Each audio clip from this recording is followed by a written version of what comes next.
자, 그러면 이제 그 총괄 관련된 평가를 이제 풀어볼게요. 그 몇 번 문제 보냐면요. 122페이지 5번 문제를 볼게요. 자, 다음 운동이 세트하게 된 경제적 배경을 두 주인에 쓰고 운동에 참여했던 비탈적 민족주의자들이 그 운동 세트 이후에 이제 활동 배경을 말해보시오. 이렇게 있는데, 자, 여기에서 이제 그 우리에게 먹을 것이 없고 입을 것이 없고 오지야 살 것이 없으면 쭉 있는데, 이 운동은 이제 뭐와 관련된 운동일까요? 이거는 물산 장려 운동이죠. 그래서 경제적 배경은 이제 조선인의 자본을 일본 자본에 비해 규모가 기술이나 상대히 취약하고, 거기다가 이제 그 뭐냐면 또 하나가 이제 여기는 없지만 또 그 간세철폐 그 관련된 내용을 쓰시면 되고요. 활동 방향은 뭐냐? 금성교과서에 있는 내용인데, 이 사람들이 이제 자치운동에 반대한 사회주의 잠깐만요. 사회주의 운동과 민족활동 협동조설 모색했다.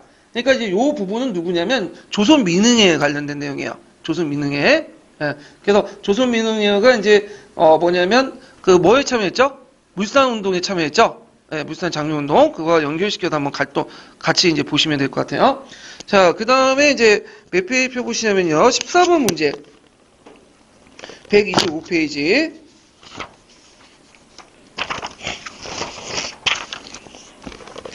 자, 다음은 어떤 운동을 비판하고 있는지 말해보고 이 운동에 전개된 경제적 배경 두 가지 서술해 보시오.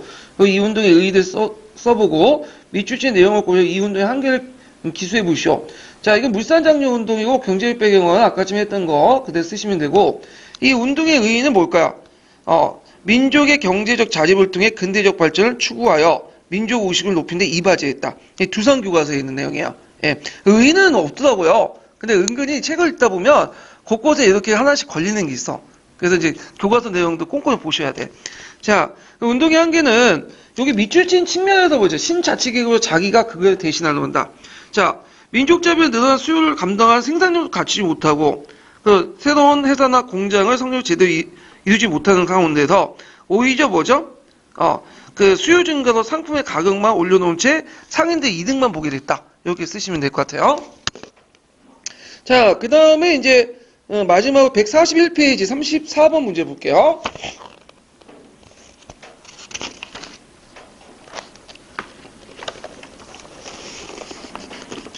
자, 34번은 밀립대학 설립 운동하고 그 다음에 이제 그 물산 장려 운동을 같이 냈거든요. 작년 문제인데 문제 보면 자, 다음 1920년대 국내에서 일어난 운동에 관련된 자료다. 작성 방법에 따라 답안을 작성해 보시오. 자, 자료 A는 밀립대학 설립 운동과 관련된 내용이고 자료 B는 물산 장려 운동과 관련된 내용이죠. 자, 자료 A와 자료 B 운동을 추진했던 사람들의 공통된 주장과 생각을 두 가지로 서술해 보시오. 이거는 실력 양성 운동자들의 생각을 쓰시면 돼요. 그래갖고 이제 그 내용을 이제 보면요.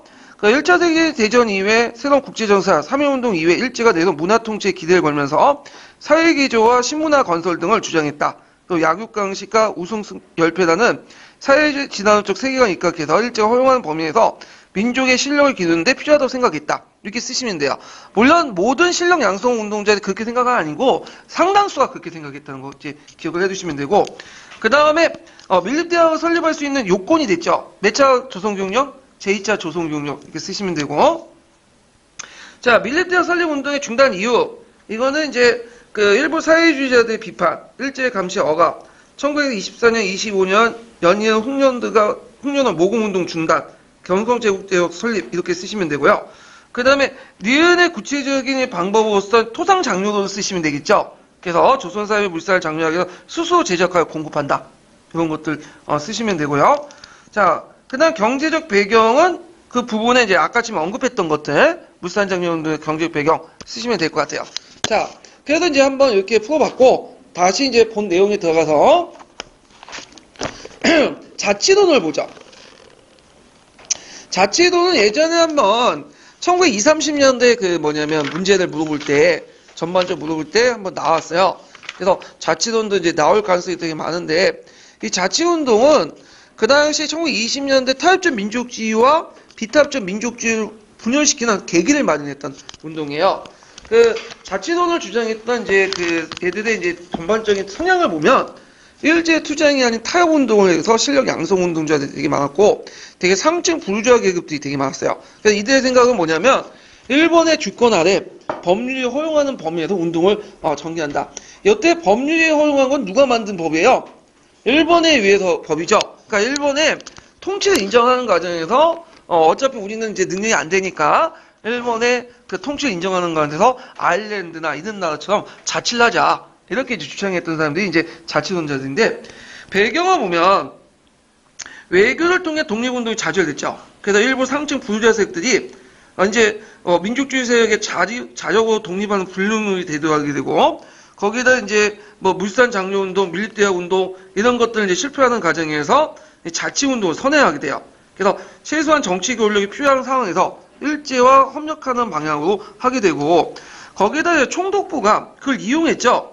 그래서 민족운동 분열 정책에 입각해서 민족운동을 문화운동으로 유도해. 그러니까 문화운동이야 뭐예요? 실력 양성 운동이죠. 이런 식으로 유도를 하고 타협적 민족주의자들과 비타협적 민족주의를 분열시키고 또 지원을 해줘요. 거기다가 또 외국의 사례도 있었죠. 여기는 안 나와있지만 그 에일레 있죠. 아일랜드 같은 경우에는 이제 나중에 영국사 좀 할 때 얘기하겠지만 오랫동안 영국의 식민 통치를 받았잖아요. 근데 나중에 이제 나름대로 자치법을 만들어주고 그 영국에서 이제 뭐냐면 국회에 의회를 이제 뽑아가지고 뭐냐면 선발할 수 있는 권한도 있죠. 참여할 수 있는 걸. 그래서 이와 같이 아일랜드를 모델로 해갖고 우리도 좀 해보자. 뭐 이런 식의 이제 논의가 이제 등장하게 된 거죠. 자, 그래서 이제 자치운동은 크게 1차 자치운동, 2차 자치운동, 3차 자치운동 그렇게 나눠볼 수 있는데 그래서 이게 보면 이제 자치권 획득 일정 부분, 그 다음에 참정권 운동. 그러니까 이제 아일랜드처럼 일본 의회에 우리나라 대표를 파견하거나 아니면 이제 지방의회처럼 한국의 독자적인 의회를 구성하자. 뭐 이런 것들인데 일본이 이거에 대해서 지지를 해줬다는 거야. 근데 일본이 이걸 지지한 이유가 이걸 원해서 지지한 것보다는 어떤 목적이죠? 일본도 그런 거 원하지 않았어. 참정권 운동 이런 것들. 뭐 때문에? 우리나라 민족 진영을 분열시키기 위한 거죠. 이 목적 자체가.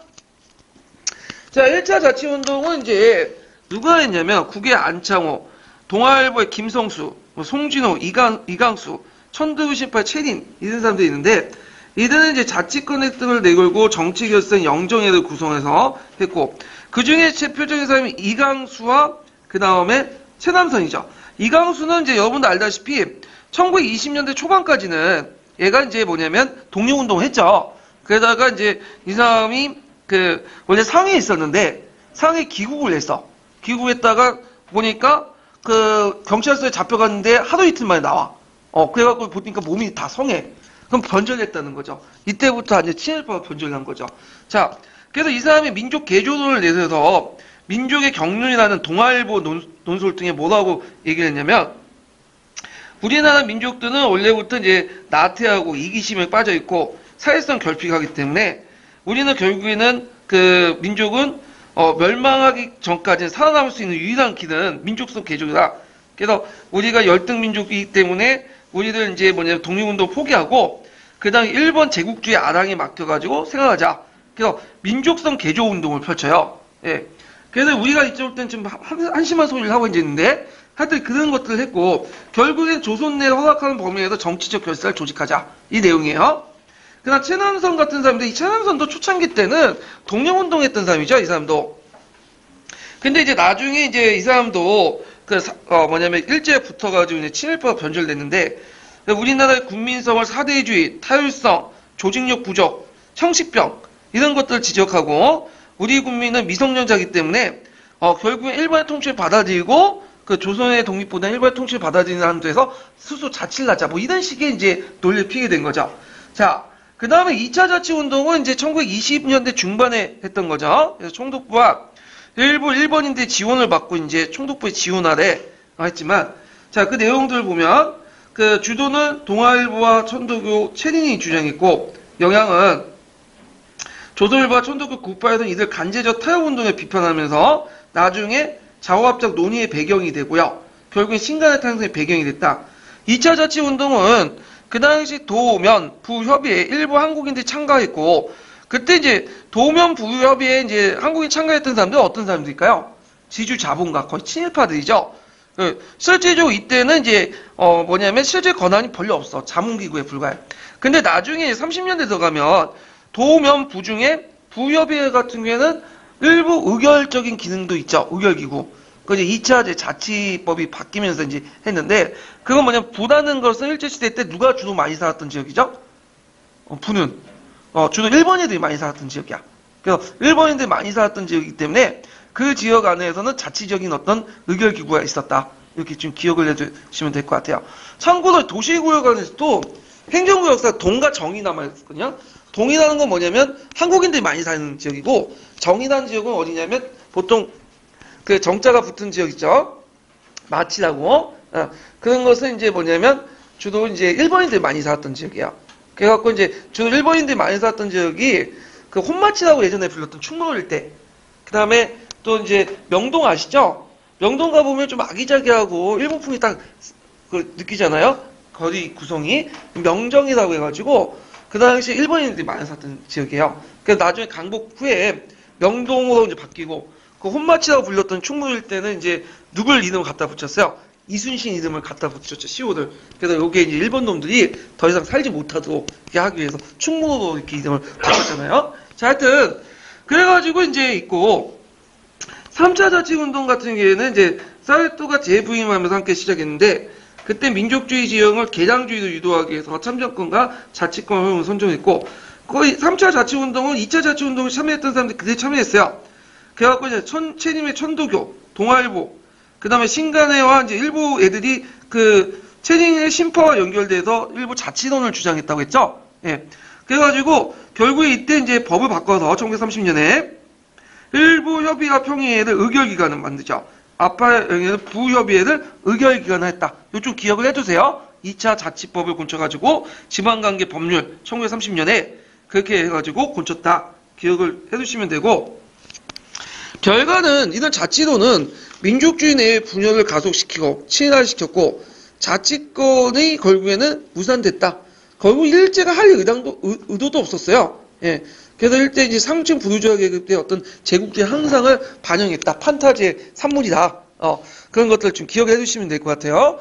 예, 자치도와 관련돼 갖고 한번 문제를 이제 풀어볼게요. 자, 134페이지 펴보세요.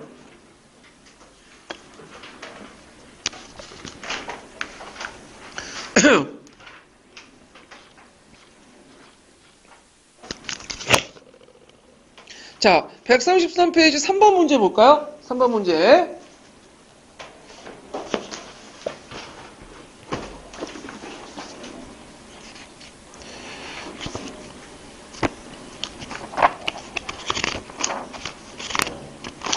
자, 다음은 일제 지방통치와 관련된 자료이다. 기획과 디귿에 관한 설명 옳은 것은, 자, 오늘 면사무소에 면협의회가 열었다. 나는 면협의회 회원으로 지명됐기 때문에 어쩔 수 없이 그 회의에 참석했다. 그 자리에 면직원은 면사무소를 개축한다면서 주민들 기부금을 받겠다고 했다. 나는 반대했지만 결코 억지로 기부를 했다. 올해 총독부는 면마다 협의회는 자문기구를 처음으로 설치해 지방자치제를 실시했다고 했다. 이거는 이제 여기에도 볼게 부와 면의 협의회를 설치했죠. 부와 면의 협의회를 설치한 거는 이제 몇 년이라고 이제 볼 수 있냐면 3.1운동 직후에 이제 1920년에 만든 지방관계 법률에 따라서 한 거예요. 그러니까 이제 이때는 문화통치 이렇게 보시면 되겠죠. 자, 그다음 두 번째 이제 부분은 이제 그 농업공황을 당친 부항의 대책을 촉구한 목적으로 불황이라고 적으시면 돼요. 거기 부황이라고 적혀있네요. 예. 전 조선 부협의 대표들은 기존의 자문기관을 의결기관으로 승격시켜야 한다고 청원서를 제출했는데 결국 군변에는 부협의회를 의결기관하는 법률을 제시했다. 자, 이 법률에 따라 실시한 부회 선거에서 의결기관이 들어서게 되었다. 자, 부협의회를 의결기관화했던 것은 1931년이죠. 예. 그래서 그래서 1920년, 1931년 이렇게 이제 보시면 될 것 같아요. 자, 기획 조치와 함께 일제는 면협의회를 감독하기 경무총관부를 설치했다. 경무총관부는 이제 뭐냐면 조선총독부 산하에 있는 기관이죠. 그래서 치안을 담당했던 기관인데, 경무총감은 형병경찰제의 실시도 군의 형병과 민간경찰 총지하는 기관이었어요. 그래서 이게 이제 1910년에 했기 때문에 틀려요. 1920년에 설치한 거죠. 그래서 경무총감은 그 당시에 제2인자 형식적으로는 정무총감이 2인자지만 실질 권한에서는 경무총감이 2인자였다 이렇게 보시면 돼요. 자, 그 다음에 2번은 기획의 조치를 계기로 해서 일제는 10호 단위 예국반을 조직하고 지방 통제를 강화했다. 예전에 한번 얘기했죠. 예국반은 뭐냐면 일제가 이제 1938년에 뭘 조직했냐면 국민정신 총동원연맹을 조직해요. 그리고 그 산하기구 한국 지부국에 국민정신 총동원 조선연맹을 결성하게 되죠.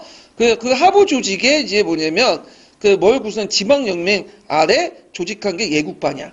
그러니까 예국반은 국민정신 총동맹 조선연맹 그 산업 지부라고 보시면 돼요. 그러니까 오늘은 쉬운 말로 말하면 그냥 동단위로 조직한 반상에 기원해야 됐던 것이 예국반이죠. 그래서 이 예국반 같은 경우에는 이제 주로 일장기 개항, 군성 요배, 신사참배, 일본어 사용 등등등 이런 것들을 했다. 그래서 이게 이제 1920년대이기 때문에 예국반은 1938년 이후에 만들어진 거죠. 그래서 이제 틀렸고요. 그 다음에 기획과 이현사의 조치에 그 사이에 자치운동 기간이었던 신간회가 구성했다. 맞죠? 이거는요. 그래서 기획은 1920년, 1937년, 신간회는 몇 년에 일어났죠? 1927년이니까 이제 답은 맞고요. 자, 그 다음에 기획 조치는 3.1운동을 계기로 문화통치가 시행됨에 따라 니은 조치로 바뀌었다. 그게 아니라 3.1운동 때문에 기획 조치를 실시한 거죠. 네, 그래서 이건 틀렸고. 자, 5번은 보통선거의 원리에 입각했다. 자, 거기에 이제 이법률 때 부의선거는 보통 선거가 아니라 이거는 왜 뭐냐면 그 제한선거예요. 그래서 그 다음에 재산의 근거에 참정권을 부여된 제한선거 형태였다. 그래서 대부분 일본인들이고 소수의 한국인들이야. 근데 그 소수의 한국인들은 되게 부르주아 색들이에요. 7%이죠. 이렇게 연결시켜서 이제 보시면 될 것 같아요. 그래서 최근에 이제 그 며칠 있으면 이제 지방선거 하잖아요. 그 지방선거를 이제 하는데 예전에는 이제 우리가 투표권도 없었어. 조선인들은. 근데 이제 지방선거 투표권이 있으니까 그거에 대해서 이제 적극적으로 참여하시는 게 좋을 것 같아. 예전에 이제 지방선거 광고할 때, 그걸 홍보 광고할 때 그거 보여주더라고. 예전에 일제시대 때는 우리는 그 부협의회 그 부위결기관에 참여할 수는 없었다. 다 일본이었는데 지금은 다 참여할 수 있으니까 얼마나 좋냐. 참여하자. 이런 공익 광고가 있더라고요. 예. 자, 하여튼 지방자치 역사에 대해서 한번 좀 얘기를 했고. 자, 그 다음에 이제 뒤에 넘어가서 이제 본 내용을 들어가 보자 또. 자, 농민운동과 노동운동의 전개를 볼게요. 사회주의 세력이 유입되면서 이제 농민운동과 노동운동도 이제 같이 전개됐는데, 자, 먼저 이제 농민운동의 배경을 볼게요. 농민운동은 예전에 한번 2번 시험 문제 나왔죠? 그래서 20년대, 30년대 농민운동의 어떤 요구사항들, 차이들, 이런 이제 문제 물어봤는데, 자, 농민운동의 배경을 보면 첫 번째는, 그 당시 일제 식민정책의 최대 피해자가 누구였죠? 농민이었죠? 그래서 이제 토지조사가 상미증식의 결과 농민들이 토지를 상실하고 계양로 전락하게 돼요. 예. 그래갖고 이제 이들이 하점민이 되거나 도시 빈민이 되거나 아니면 저쪽 이제 만주나 연해주로 이렇게 이동을 해가죠. 그 다음에 이제 그 아까 한 거 토지조사 사업과 상미증식 결과 무슨 지주제가 형성돼요? 식민지 지주제가 형성되죠. 그래서 농민들이 이제 이때 경작권이 상실되고 지주의 권한이 강화되고 지주 등 상당수가 뭐였다? 통치 말단에 들어가서 거의 친인화됐다. 그 다음에 가중한 소작부여.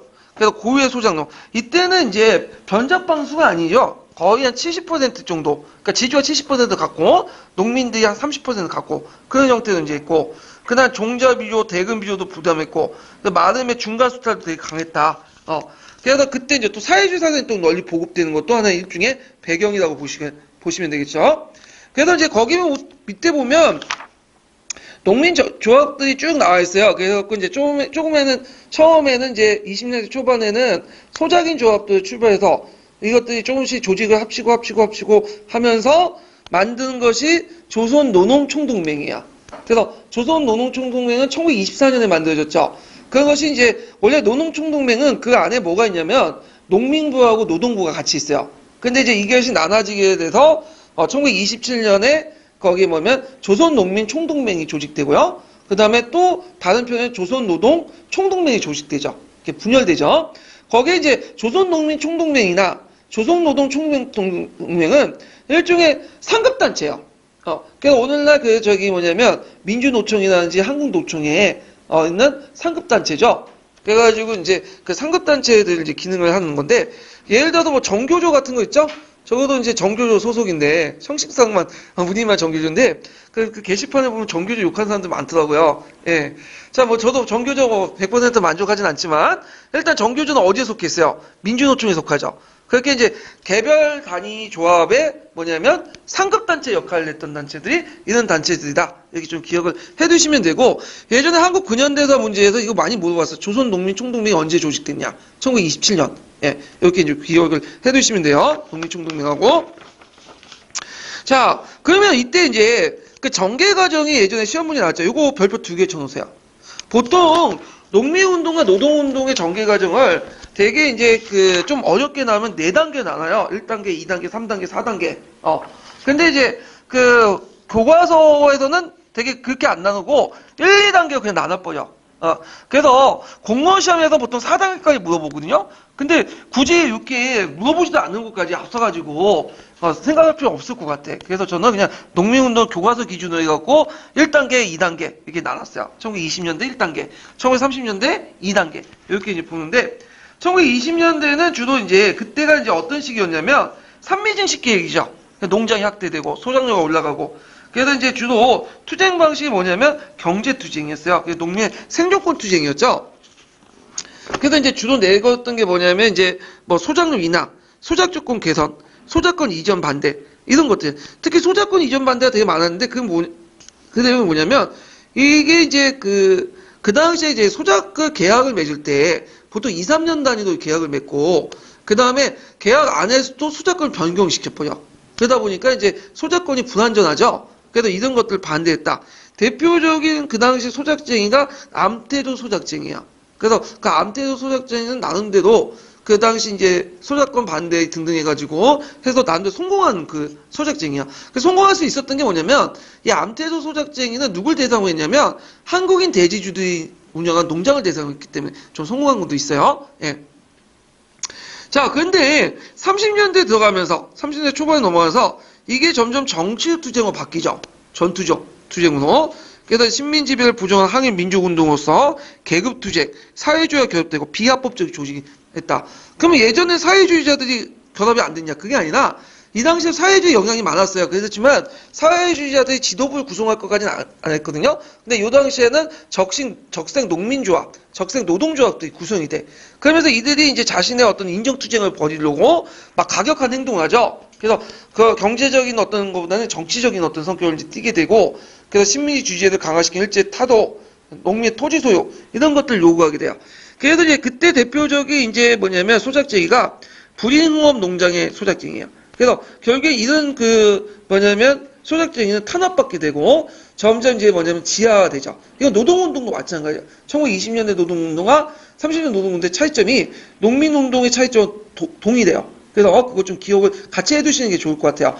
이 농민운동의 성격 변화와 관련된 거는 예전에 기출문제 나왔던 거거든요. 그러면 관련된 기출 문제를 좀 풀어볼게요.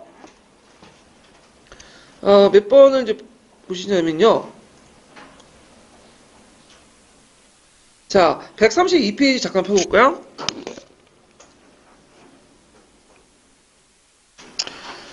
자, 거기 보면 이제 1번하고 2번은 예전에 말했고 3번 문제 볼게요. 자, 거기 보면 산미증식 계획으로 대지주의 성장 및 그 한국인의 자장농 감소란 이른바 식민지 지주의 확대 형성에 초래됐다. 자, 산미증식 계획 이 같은 결과를 초래한 이유를 기술해보고 농민들의 저항, 소작쟁이가 1930년에도 어떤 형태로 되었는지 간단히 기술하시오. 자, 여기에서 이제 식민지 지배를 부정하는 항일 민족운동의 계급투쟁, 그 다음에 비합법적 조직, 식민지 지주의 부정 등등 해가지고 정치투쟁적인 성격을 띠고 있다. 이렇게 쓰시면 되겠죠? 이거 내용들을. 자, 그 다음에 이제 잠깐 볼 게 뭐냐면 9-1번이니까 쭉쭉 넘어가서 139페이지 펴보세요. 139페이지. 자, 다음 두 자료를 바탕으로 물음에 답하시오. 그래서 이제 거기 보면 한인과 1인 지주의 토지 소유 규모를 변화해가지고 한국인들의 그 대주주들이 점점 줄어들고 그 나중에 일본인 대주주들이 늘어났죠.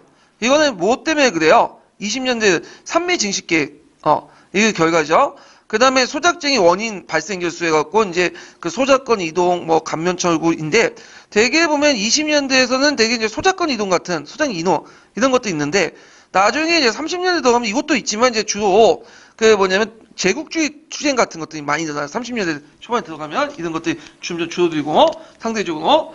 자, 그러면, 1930년대 소작쟁이의 두 가지 성격을 말해보고, 소작쟁이의 격화에 대응해서 1934년에 내놓은 소작입법을 말해보죠. 소작쟁이 성격은 앞에 이제 시민의 지배를 부정하는 항의민족운동, 계급투쟁 등등등 이렇게 쓰시면 되고, 소작입법은 이제 조선농지령 있죠? 예, 조선농지령 이렇게 쓰시면 될 것 같아요. 이런 것들을 좀 기억을 해두시면 될 것 같고, 그 다음에 이제 그 밑에 있는 내용은 이제 토지개혁 관련된 내용인데, 이거는 뒤에 토지개혁 관련할 때 같이 풀어보기도 하죠. 자, 그 다음에 뒤에 넘어가서 이제 농촌진흥운동을 볼게요. 농촌진흥운동 30년대 일제가 이제 했던 간제농민운동인데요. 이건 왜 그랬냐면, 경제공황으로 이제 농민들 몰락을 하고, 그 다음에 이제 또 저항을 부닥치죠.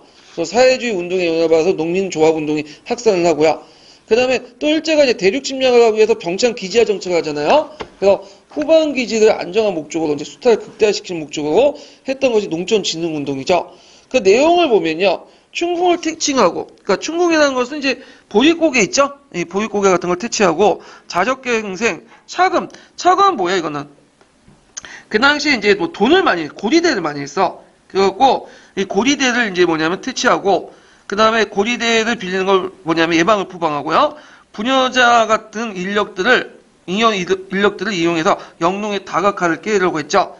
그래갖고 이제 그 당시 이제 읍장, 면장, 경찰, 학교장, 금융조합 이사들 다 모아가지고 총을 동원해가지고 농민들을 일일 간섭 통제를 했다. 그래서 이제 농민들 긴축세가 납세 이행을 독려하는 그런 모습들이 이제 보였다는 거죠. 그다음 법제적으로 이제 여러 가지 이제 노동 입법을 얘기하는데, 그러니까 농민들에 관련된 그 입법들을 이제 있는데, 자장농 창설 계획을 발표하고, 그다음 조선농지령 이거 꼭 외워두셔야겠죠. 1934년에 했던 게 조선농지령인데, 잠깐만요. 이게 이제 그 조선농지령이 예전에 나올 때 문제가 이제 몇 년도에 나왔냐 거기 초점 맞춰서 하거나 명칭을 물어봤어. 그러니까 다음에 나올 때는 내용 물어볼 가능성이 많아요. 조선농지령이. 그 다음에 조선소작 조정농 그런 등등 이런 것들을 이제 공포했고요.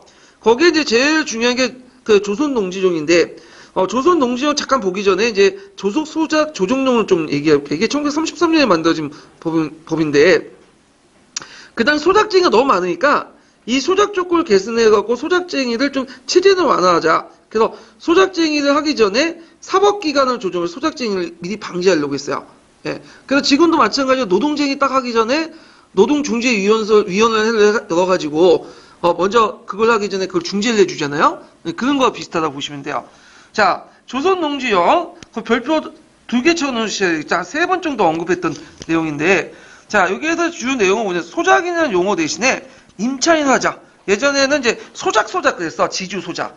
원래 이제 소작이란 말은 조선시대에 없었던 말이에요. 이 말은 일제시대 때 소작이라고 했거든요. 예전에는 뭐 지주 전호 이렇게 얘기했어. 병작인 이렇게 했는데, 하여튼 이 소작이란 말이 좀 약간 정근대적 용어이기 때문에 지주는 이제 임대인이 되는 거고, 그 다음에 그 빌리는 사람이 뭐가 되죠? 임차인이 되죠. 지금은 그렇게 쓰죠. 임차인. 자, 그래서 법률 용어 사용하자. 그 다음에 그 당시 마름대 중간 수탈을 이제 방지한 내용도 있고, 그 다음 소작 기간을 3년으로 정했어요. 그러니까 그 당시에는 보통 이제 2, 3년 했는데, 그 문제는 이제 계약을 맺고 중간에 계약 기간도 제대로 지키지 않고 소작권 박탈하고 다른 사람 넘기는 게 문제 아니에요? 소작권 이동 때문에. 그래서 최소한 3년을 하원 설정하는 거야. 그래갖고 일반 가맹주 최단 기간을 법적으로 인정하는 거서 요 안에서는 뭐냐면 최단 지키도록 한 거야. 그래가지고 있는데, 그러다 보니까 이제 어떤 문제점이 일어나겠어요. 그 지주들이 이제 예전 4, 5년 했던 애들도 3년 딱 하고 계약을 하죠. 왜냐면 요 안에서만 보장해주니까 더 이상 하면 더 문제가 있을 거 아니에요? 그러니까 이제 3년 동안 하원 설정해가지고 소작갱을 했다. 그래서 이 내용도 좀 기억을 해두시면 돼요. 그러니까 소작권을 멋대로 박탈하지 못했는데, 거기까지 좋은데 다 몇 년을 최하 기간 3년만 설정했기 때문에 3년 내에서만 계약하는 그런 문제점이 이제 드러났죠. 자, 그래서 지금도 비슷한 게 뭐예요? 비정규직 문제 해결한다면서 2년 이상 뭐냐면 그 비정규직 일하면 그 다 정규직 시킨다니까 2년 안에까지 일하는 먹다가 2년 전 바로 하루 전날 잘라버리죠. 그런 거와 비슷하다 보시면 돼요. 자, 그 다음에 고유대 소장로 수탈 통제하고 소장로를 이제 감면을 청구하는 것을 법제화시켜요. 그래서 이런 것들 좀 안정화시키려고 했다. 자, 근데 이제 신문지 제주제 개혁에 대한 근본적 개혁이 부족했고, 그 다음에 결국에 지주자본과의 농민수탈과 토지 경쟁이 계속 초래됐다. 뭐 이런 것들이 이제 이런 그 농촌진흥운동의 이제 한계점이죠. 결국에 농촌진흥운동도 그 당시에 이제 일제가 이제 태평양 전쟁이 일어나고 막 등등 하니까 이제 중단시켜버려. 예. 그래서 이제 이 조선 그 농촌진흥운동은 후에 그 뭐냐면 새마을운동에 그 영향을 줬다라는 사람도 있어요. 예. 자, 그 다음에 노동운동의 배경을 볼게요. 1920, 30년대 노동운동의 배경을 보면 일단 노동자 수의 증가. 왜 그러냐면 그 당시 일본 자본들이 많이 몰려오면서 공장들 많이 지었잖아요. 특히 그 조선총독부가 좀 약간 사업을 유치한 측면도 있어요. 왜냐하면 조선총독부 입장에 볼 때는 일자리가 없으면 지금도 그렇지만 일자리가 없으면 어때요? 사회가 불안하죠. 그러다 보니까 그 잉여 노동력을 좀 많이 끌어들이기 위해서 공장을 끌어들이기 위해서 그 당시 뭐냐면 일본 자본을 적극적으로 유치한 것도 있어. 자본을 유치한. 그리고 일본 자본의 입장 볼 때는 일본은 노동법이라는 게 있어요. 그렇기 때문에 그 시간이나 임금 이런 것들 최저임금이라든지 그다음 최저 노동 시간을 정해져 있어. 그러다 보니까 규제가 많아. 근데 조선에서는 그런 노동법이 없거든. 그러니까 장시간을 부려먹을 수 있죠. 저임금으로. 그래갖고 이제 열악한 노동 환경. 거기에 일본 노동자에 비해서 저임금 장시간 노동. 그래서 이것이 이제 일본 독점자본의 어떤 투자 진출의 원인이 제공하고 있다. 지금도 마찬가지죠. 우리 한국 자본들이 저 동남아시아 쪽으로 빠져나가는 게 그런 이유잖아요. 예. 자, 전개를 보면 이것도 마찬가지. 농민운동의 노동운동도 마찬가지지만 노동운동도 처음엔 합법적인 투쟁이야. 그래갖고 임금 인상, 노동조건 개선 이런 거 경제적인 어떤 목적을 했지만 나중에 이제 30년대 들어가면서 거기에 이제 그 신간의 해체 이후에 그 사회주의가 개입되면서 적성 노동조합들이 만들어지면서 점점 이제 그 일본 제국주의 타도를 항일 민족운동, 그 다음에 계급투쟁, 정치적 어떤 성격으로 바뀌게 되었다. 결국에 30년대 초반에 바짝거렸다가 중반 때 뭐죠? 집중력 타결받죠. 그러면서 점점 이제 노동조합이 지하 조직화됐다. 이렇게 이제 보시면 될 것 같아요. 그 다음에 이제 전국적인 조직 결성에서 이제 볼게 어느 단체를 내우시냐면 조선노동총동맹이 있고 조선노동총동맹이 뭐냐면 뭘로 분할돼 나갔죠? 조선노동총동맹 분할됐죠. 1927년에. 예, 거기 조선노동총동맹 쓰세요. 이게 더 중요한 거니까. 빠졌네.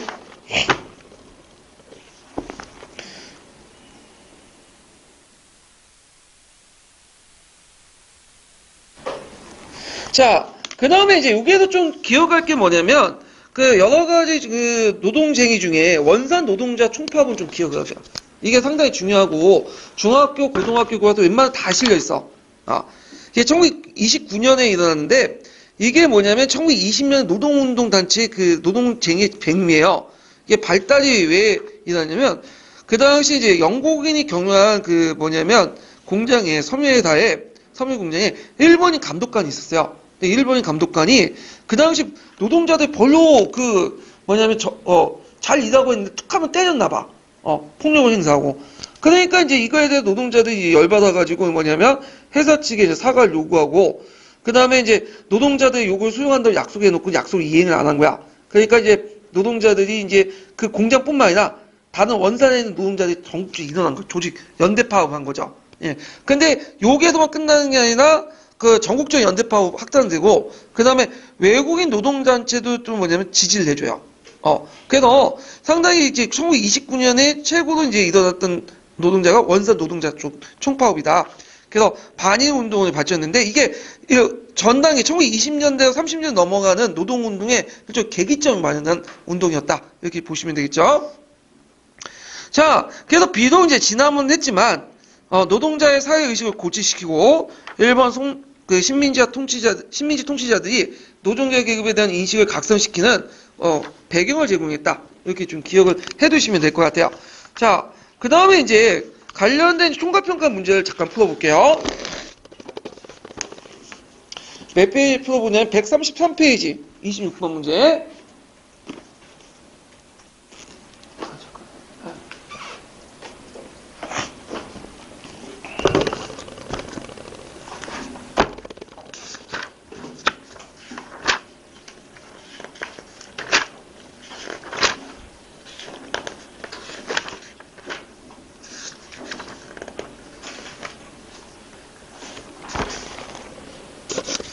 자, 다음 자료를 읽고 작성 방법에 따라 답안을 작성해 보시오. 이렇게 했는데, 자, 여기 이제 보면 자장로의 농지 목적이 쭉 나오고, 자료 A가 나오고, 그 다음에 이제 자료 B가 나오죠.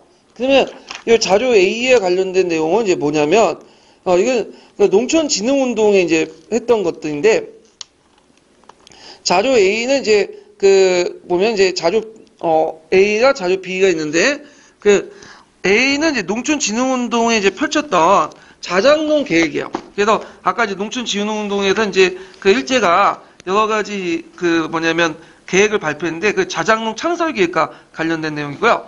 그 다음에 이제 자료 B는 이제 뭐와 관련된 내용이냐면 이건 조선 농지연과 관련된 내용이죠. 그래갖고 이제 있는데 자 다음과 같은 운동을 전개했던 일제의 의도를 두 가지 쓰시오. 이거는 농촌진흥운동의 의도를 쓰면 되겠죠. 그래갖고 이제 한국인들 농민운동을 저지하고 사회주의와 연결된 그래서 대륙 침략의 거점을 마련하기 위해서 후방을 안정시키기 위해서 이렇게 쓰시면 되고 자료 B의 명칭은 조선농지령. 그 다음에 이제 내용을 보면 그 장군의 성격에 따라 3년 내지 7년 이상 기한을 규정하고 고유의 소작물 수탈을 통제하고 소작물 감면 청구권을 법제화시켰다. 이 내용을 쓰시면 될 것 같아요.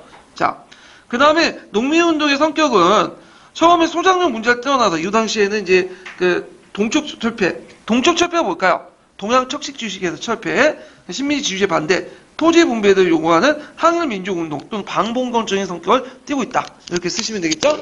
자, 그 다음에 이제 다시 이제 내용에 들어가서 민족문화 수호운동을 이제 볼게요.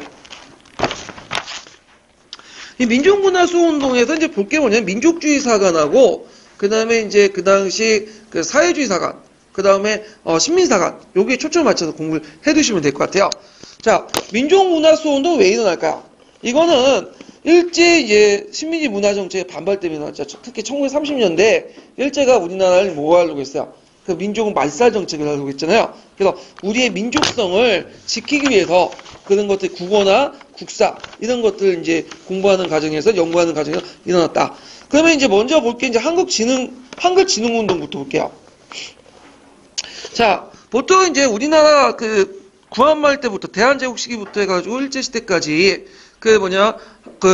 뭐냐면 국어를 연구하는 연구소들의 명칭이 바뀌었는데 구한말 때 뭐가 만들어졌다고 했죠? 주시경을 중심해서 국문연구소가 만들어졌죠.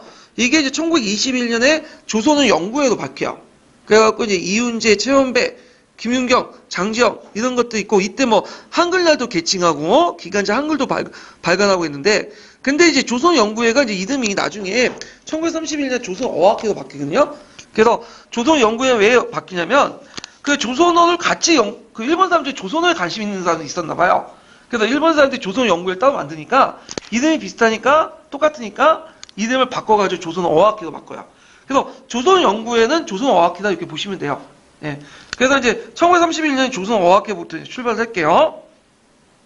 그 앞에 있는 1921년에 조선연구회를 학대 개편했죠. 중심 인물 최원배, 이승, 이중하, 장지영 같은 사람도 있고 활동을 보면 사립학교에 국어교재를 보급해서 지방에 순회해서 한글 보급했고요. 그리고 이제 훈민정음 언해본, 한글 맞춤법 통일안, 그 다음에 이런 사정한 조선어 표준말 모음 등등등 이런 것들을 이제 발간했다. 특히 이제 한글 잡지를 이제 발간하려고 했는데 이게 이제 조선어학회를 뭐냐면 한글 잡지를 발간하고 우리말 큰 사전을 편찬을 시도했어요. 막 편찬을 했는데 도중에 무슨 사건이 나왔죠? 조선어학회 사건이 나왔죠. 그래서 조선어학회 사건 때문에 이 우리말 큰 사전은 편찬이 중단됐어. 그래서 일제가 그거를 사전을 압수를 했어요. 그래가지고 창고에 그냥 갖다 버렸거든요. 근데 다행히도 해방 후에 창고에 버려진 우리말 큰 사전 원고를 찾아낸 거예요. 그래가지고 나중에 강보구에 출간하게 되죠. 이건 뒤에 좀 얘기할게요. 자, 하여튼 이때 이제 조선어 사전 편찬을 진행한 중 일본 경찰에 발각돼서 항일 운동을 구속한다는 뭐냐면 조선어학회 이제 사건이 일어났는데, 자, 이때 이제 조선어학회는 왜 일어났냐면 1942년에 한 여학생이 우리말을 사용하다가 체포된 사건이 있었어. 그래서 일제는 이 여학생이 조선어학회 회원을 통해서 민족주의 감화를 받았다는 판단에서 그 당시 조선어학회 독립운동을 도모하는 민족주의 단체를 몰아서 조선어학회 회원과 관련 인물을 검거해서 재판을 해부했어요. 그래서 재판부에서 고유 언어는 민족의식을 양성하는 것이며 조선어학회는 사전 편찬은 조선 민족 정신을 유지하는 민족운동의 형태다 라고 하면서 그 당시 치안유지법을 4단째에 적용해갖고 했고, 이때 이윤재나 이런 사람들이 고문 중에 옥사당했다고 그래요. 예. 그래갖고 이제 이때 이제 사전을 편찬하는 과정에서 일본 경찰이 발각하고 조선어학회 사건을 통해서 뭐냐면 조선어학회 해체됐다. 예, 좀 기억을 해두시고, 이때 조선어학회 해체될 때 뭐냐면 적용된 법이 무슨 법이죠? 치안유지법이다. 예, 그러니까 사회주의 단체는 아니지만 국채를 혼란스럽게 부정하는 거죠. 예, 국채를. 자, 그래서 이제 요 조선어학회 사건 좀 기억을 해두시고, 자, 그 다음에 신민사관을 볼게요. 예전에 한번 시험 문제 나왔어요. 신민사관 관련돼서. 이것도 나올 가능성이 많아요. 신민사관도 별표 하나 정도 쳐놓으세요. 자, 신민사관의 목적은 한국인들의 역사를 열등하게 묘사해가지고 식민지배를 합리화시키는 거야. 그래갖고 이제 1920년대 전후로 해서 일제 간학자들에 의해서 구축된 신민사학을 배경으로 해서 그다음 일제 강점과 식민통치를 합리화시키는데, 이건 이제 에도 시대 때 국학파를 수립된 한국사관의 뿌리를 두고 있다고 해요. 그래갖고 이제 이들은 이제 어떤 논리를 제시하냐면 실증주의적 논리를 제시하죠. 이건 나중에 좀 얘기할게요. 하여튼 자, 이 주도 조직들이 이제 조금씩 이름이 바뀌는데 이거 외워두세요. 자, 예전에 한번 시험 문제 나왔으니까 처음에는 조선반도사 편찬위원회를 조직했어요. 이게 1915년에. 예. 그래서 중추원 산하에 원래 처음에 설치했다가 후에 조선총독부 밑으로 넘어가는데, 그래서 이제 조선반도사 편찬위원회가 이제 1915년에 조직됐고, 그때 이제 뭘 했냐면 조선반도사를 편찬했죠. 그래서 합방의 당일성을 합리화시키고 동아정책 이단으로 이렇게 했고요. 그러다가 이제 잠깐 1922년에 조선사 편찬위원회가 조직되죠. 그래서 이 조선사 편찬위원회를 개편을 한 다음에 이때 이제 뭘 만들기 시작하면 조선사를 만든 거야. 조선사. 그리고 조선사 편찬위원회가 1925년에 뭘로 이름이 바뀌죠? 조선사 편수회로 바뀌죠. 그리고 나서 이 조선사가 완성이 돼요. 그러니까 발간할 때 마지막 기간이 뭐였어요? 조선사 편수회야. 그거 외워두세요. 그래서 그다음 조선사 편수회가 이제 뭐냐면 만들어서 그때 조선사 편찬위에서 조금씩 했던 내용들 조선사라는 책을 편집을 해서 완성시켰다. 그래서 조선사는 민족정신 말씀과 식민통치 합리화해서 이제 만들어졌고요. 그래서 이제 이 조선사라는 건 주의할 게 뭐냐면 조선왕조의 역사가 아니에요. 이거는 조선반도의 역사. 그 당시 이제 일본은 우리 한국을 조선이라 불렀으니까 조선왕조의 역사가 아니라 뭐냐면 통사죠. 그래서 우리나라 전체 통사를 얘기해요. 조선왕조 몇 명까지. 근데 우리나라 역사를 어디에서 출발하냐면 얘네들 웃긴 게 한사군부터 시작. 단군부터 출발 안 해. 한사군부터 출발해. 한사군을 왜 먼저 이렇게 했을까요? 우리나라는 이미 역사 때부터 한사군의 통치부터 출발했다. 이런 식의 얘기를 하고 있는 거야. 그래갖고 이제 일종의 뭘 강조하기 위해서 자율성론이 아니라 타율성론을 강조하기 위해서 이런 것들을 이제 주장했던 거죠. 자, 하여튼 이렇게 이 내용이 있는데 그 밑에는 조선사에 관련된 서문이죠. 이거 꼭 기억을 해두세요. 예전에 기출문에 나왔던 거죠. 자, 조선인은 다른 식민지의 야만적이고 반개화적인 민족과 달리 문자 문화에 있어서 문명이 떨어지지 않았다. 그래서 이거는 일본이 인정한 것 같아요. 우리나라가. 예, 자기보다 예전보다 뛰어나다는 걸 이제 인정한 거죠. 그래서 보통 식민지들은 모국보다 좀 역사나 이게 문화가 뒤떨어져 있거든요. 근데 일본은 거꾸로 자기들 역사나 문화가 좀 한국에 비해서 뒤떨어져 있었잖아요. 이런 것들 염두에 둔 거죠. 따라서 옛부터 내려온 역사책도 많고 새로운 저술도 적지 않다.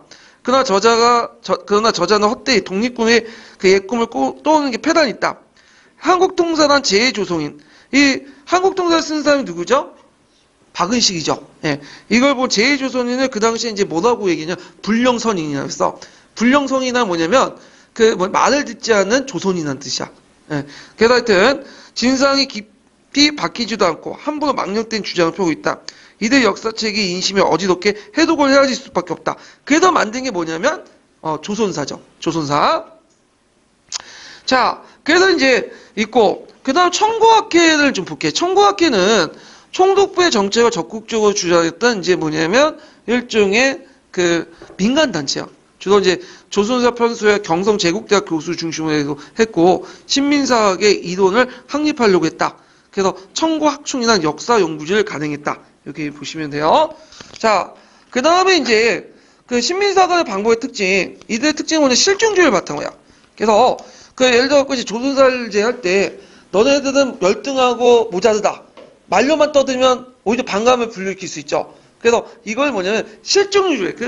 조선사에서 조선왕조 실록부터 해서 예전의 역사책 다 끄집어내가지고 자기가 원하는 그 사료들 다 편집을 하는 거야. 그래서 일종의 담론을 만드는 거죠. 그래서 열등하고 얘네들 타율적인 것들을 다 집어넣는 거야. 그래서 너희들 조상도 그렇게 생각하지 않냐? 그런 식으로 얘기를 하는 거야. 그러니까 이제 얘네들 일단은 70%를 나쁜 점을 쫙 깔고, 그 다음에 약간 20-30%는 좋은 점을 말하는 거죠. 그래갖고 이제 조선의 사람들 이런 좀 좋지만,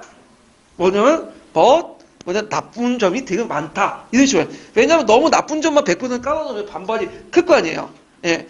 그래놓고 그것을 뭘 냈다? 실증해가지고 이제 관련된 자료를 제시하는 방법이죠. 그리고 상대적으로 일본을 관련된 내용을 할 때, 일본의 좋은 점만 70% 깔아놓고, 30% 정도는 나쁜 점을 말해요. 그래서 마침 좀 객관적인 척, 이렇게 얘기하죠. 그래서 이제 조선사를 읽으면, 이게 상당히 객관적이다, 이런 느낌이 들어. 그리고 그 당시에 이제, 조선 사람들, 우리나라 사람들도 일제 통치하에 있었기 때문에, 또 이게 또 먹혀 들어갔어요, 신민사학이 또. 예. 그래가지고, 이렇게 이제 연구됐다. 좀 기억을 해두시면 되고, 그래갖고 이제 지금도 조선사는 좀 일부 교수들이 계속 보고 있죠. 왜냐면 자료가 되게 잘 돼 있어요. 뿌쌤처럼. 예. 자료집으로서 상당히 좋아. 예. 그래갖고 이렇게 있고. 얘를 이제 한번 들어본 게 뭐냐면 이제 실학에 대한 관련된 내용을, 실학이 아니다. 거기 분당정치. 분당정치의 당쟁이다 뭐다 이제 얘기하면서 누구 얘기를 듣냐면 이익이나 조선 후기 때 이제 분당정치 말피아 영상을 보고 비판했던 글들 있죠. 요런 것들 이제 딱 이렇게 증명을 하는 거죠. 그러면 이게 나름대로 어느 정도 실증성이 있다. 이런 식으로 얘기를 하는 거야. 예. 그 배경이나 분당정치 말피아 영상의 어떤 배경들 다 빼뻔 이제 그런 것들만 부각시켜서 이제 제시했다. 이렇게 보시면 되겠죠. 거짓말한 건 아니에요. 근데 뭐죠? 왜곡시킨 거죠. 없는 사실 만드는 게 아니라 있는 사실 중에 공평하게 제시한 게 아니라 자기가 보고 싶은 것들만 제시하는. 그러니까 임용시험 끝나도 똑같은 거죠. 왜곡이 되게 많잖아. 여러 가지 객관적 사실이 있는데도 꼭 자기가 보고 싶은 것만 막 부각해서 보고 답이다 우기는 그런 이제 형태로 이제 역사를 편집했다. 이렇게 보시면 되죠. 자, 거기 이제 주요 내용들 꼭 외워두셔야 되겠죠. 그래서 특히 이제 일성동조론, 타율성론, 당파성론, 정체성론 이렇게 네 가지 형태로 볼 수가 있는데 일성동조론은 뭐냐면 일본과 우리나라 조상이 같다. 그래서 일본은 본가고 우리나라는 분가다. 그래서 예전에 한국 고대사를 볼 때 일본이 한동안 우리나라를 통치했다는 거죠. 이게 무슨 일본서대요? 임나일본부죠. 그래서 남한경영설 얘기인데 당연히 이제 예전에 있다가 떨어졌다는 거야. 그래서 이거 최근에 이렇게 붙은 거는 새롭게 이제 뭐냐면 이렇게 통치한 게 아니라 예전에 본가가 분가가 통치했던 경험이 있었는데 분가가 나갔단 말이야. 그래서 떠난 자식이 다시 돌아온 거다. 일본에 통치하되. 그래서 이거는 역사의 당연 필연적인 거다. 이런 식의 논리를 이제 만들게 되죠. 그 다음에 이제 있고, 그 다음에 이제 하부 논리로 보면 기마민족설이 있는데, 이 기마민족설은 이제 이거는 좀 특이하게 일제 통치 끝난 후에 1950년대 주장했던 논리예요. 그래서 이 기마민족설은 좀 나중에 이제 제가 보충자를 올려놓을게요. 요거까지는 설명은 너무 길어. 예. 그 다음에 당군의 존재를 부정하죠. 그래서 이제 그 당시 이제 일성 동조론의 주요 내용은 일본과 우리나라 조상이 같다는 논리도 되죠. 그 내선 일치론에 따라서 그래서 일본의 조상이 누구예요? 예, 무슨 여신이 있죠. 내가 이름을 까먹었는데 아마테라스 오미카미. 예, 그래서 아마트에서 오미감이다. 뭐 이런 식의 주장을 하죠. 내서일체 같은 이런 그 뭐냐면 일제 지배 이도의 근거가 됐다. 자, 당파성론이 있는데 이 조선시대가 조선이 왜 망했냐? 조선은 그 당시 이제 그 뭐냐면 조선이라는 민족은 분열하기 좋은 민족이기 때문에 이들이 이제 뭐냐면 당파를 져가지고 망했다. 그래서 이제 당파성론인데 최근에 이거에 대해서 비판적으로 나온 게 뭐야? 분당론이죠. 그래서 분당론을 통해서 극복했다. 당파가 아니라 성리학적 공로를 유지한 정치 형태였고 조선 왕조가 500년 동안 유지됐던 것도 이런 상호 경제의 분당 정치가 유지됐기 때문이다. 오히려 이 분당 정치가 말피화되고 그다음 일당 정지화되면서 어떻게 된 거야? 세도 정치 같은 어떤 파행적인 정치 구조가 나타나게 되고 조선이 쇠퇴하는 계기가 되었다. 이런 식으로 반론을 하게 되죠. 그 다음에 타율성론은 뭐냐면 자 이거는 이제 그 사대주의와 또 연결되는데 우리나라 역사는 태어날 때부터 한사군부터 쭉 출발하잖아요. 그래서 중국의 영향을 받았다는 거야. 그래서 항상 중국과 만주의 어떤 영향을 받았고 우리나라 독자적인 어떤 역사를 전개하지 못했다. 이게 타율성론이야. 반도사관. 그래서 반도사관이 이제 그 주변선 복수성, 그러니까 대륙에 그 복속되어 있는 이 반도사관들이 한국인의 삶에 영향을 미쳤다. 이런 것들. 사대주의론. 그다음 만선사관. 만선사관은 뭐냐면 만주사와 중국사를 분리시켜서 한국사 만주사를 서로 연결시켜준 거야. 그러니까 만주의 어떤 것들이 한국에 영향을 줬다. 이런 식으로 이제 주장했던 거죠. 그 다음에 이거는 또 그 밑에는 뭐가 깔려 있냐면 그 당시 만주국하고 한국을 일치화시키려는 경향이 있었어. 이런 것도 깔려 있고. 그러다 보니까 이제 일본 애들이 주로 연구했던 게 병자호란 같은 거 있죠. 예, 병자호는 누가야? 만주 그 청나라에 공격을 받고 이제 한 거잖아요. 맨날 그런 것도 연구하고 한동안 병자호란에 대해서 연구를 잘 안 해서 학계에서 맨날 만선사관하고 관련됐으니까 자 그런 것도 있고 그 다음에 당군을 무시하고 기자 위만을 강조해서 도착성과 주체성을 약화시키고요. 비판은 그 사대주의가 아니라 우리는 사대 정책이다. 그래서 이제 이 사대주의 정책은 조선만이 당하고 사대 정책은 어제 고조를 강조하죠. 그래서 고조의 대외 관계를 되게 강조하는 게 뭐냐면 이 사대 정책 때문이에요. 그러니까 주의가 아니라 정책이다. 외교의 어떤 수단의 일환이다. 그 다음에 반도사관을 부정하면서 반도국가 이탈리아가 부강한 건 어떻게 설명할 것이냐. 그리고 중국과 다른 독자적인 문화가 형성됐다는 걸 또 실증적으로 이제 분석을 하고요. 정체성론은 뭐냐면 이거는 이제 뭐냐면 이제 중세사 부제론 봉건제 결혼하는데 마르크스 아시아적인 어떤 정체론을 이용해요. 그래갖고 이제 이걸 일본이나 중국에 적용하지 않고 우리나라에만 적용돼. 그래서 나중에 얘기하겠지만 아시아적 정체론은 뭐냐면 아시아 사회는 유럽의 발전 단계가 적용되지 않고 항상 고대 사회였다는 거야.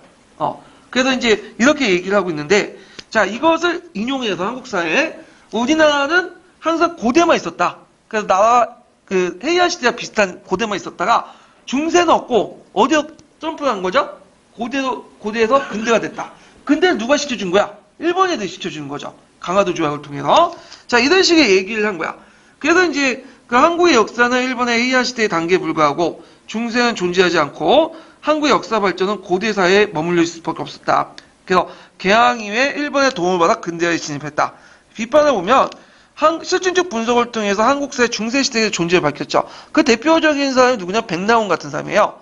예. 그리고 자본주의 맹하론도 제시했죠. 그래서 너희들이 뭐냐면 개항을 안 시켜줘도 우리가 뭐냐면 자본주의를 이끌 수 있는 맹하 시야 정태가 있었다. 내재적 발전론에 따라서. 그래서 이게 중세시대를 밝히고 자본주의 맹하를 제시했던 사람이 의외로 누구였냐면 이 백나온이라는 사람이에요. 나중에 좀 얘기하겠지만. 자, 그래서 그런 것들을 연결시켜서 이제 일선동조론, 당파성론, 타율성론, 정체성론의 주요 내용들과 그 비판 내용들 이런 것들을 같이 이제 봐두시는 것도 좋을 것 같아요. 자, 그러면 관련된 이 기출 문제를 이제 좀 풀어볼게요. 147페이지 펴보세요.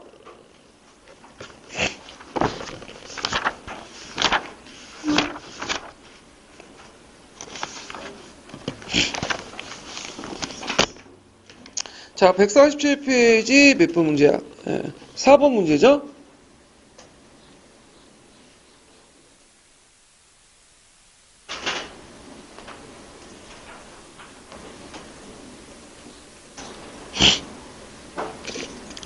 다음은 어느 역사학자의 저술과 어느 기관이 편찬한 내용의 일부다. 가에 들어갈 책 이름과 나에 가리키는 사람의 이름을 쓰시오. 요 다들 실현하기 위해서 일제가 성립한 기간의 체중 명칭을 쓰시오. 이렇게 했는데, 자, A는 이제, 한국, 누가 얘기하냐면 박은식의 한국통사 내용이에요. 고인이 말하기를 국가가 멸할 수 있으나 역사는 멸망할 수 없다.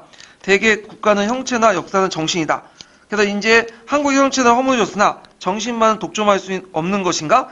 이걸 통해서 통사를 저지하는 소이다. 그는 이유다. 그래서 정신이 종속, 그 다음에 불면한 형체를 때맞춰 부활할 것이다. 정신이 종속 불면하면 형체는 때맞춰 부활할 것이다. 이때 정신을 뭐라고 했죠? 혼. 그 다음에 육체적이고 물질적인 백. 백이 망해도 혼이 부활한다. 누가 얘기한 거예요? 한국통사의 박은식이 얘기했던 거죠. 그래서 그런 것도 이제 보시면 되고, B는 이제 뭐냐면 조선사 서문과 관련된 내용이에요.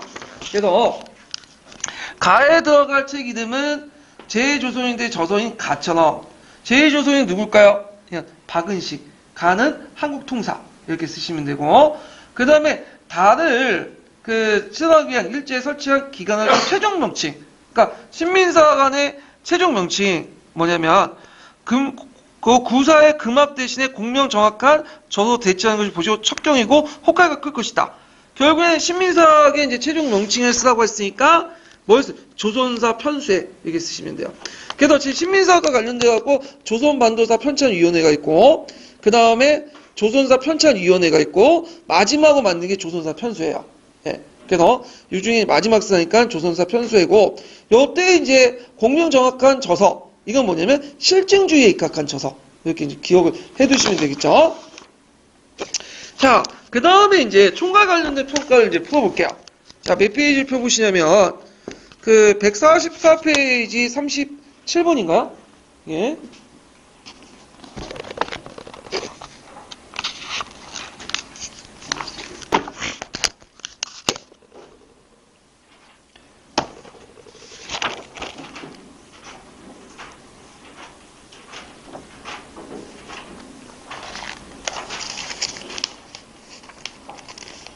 다음 신민사학과 관련된 자료다. 작성 방법에 따라 답안을 제시해 보시오.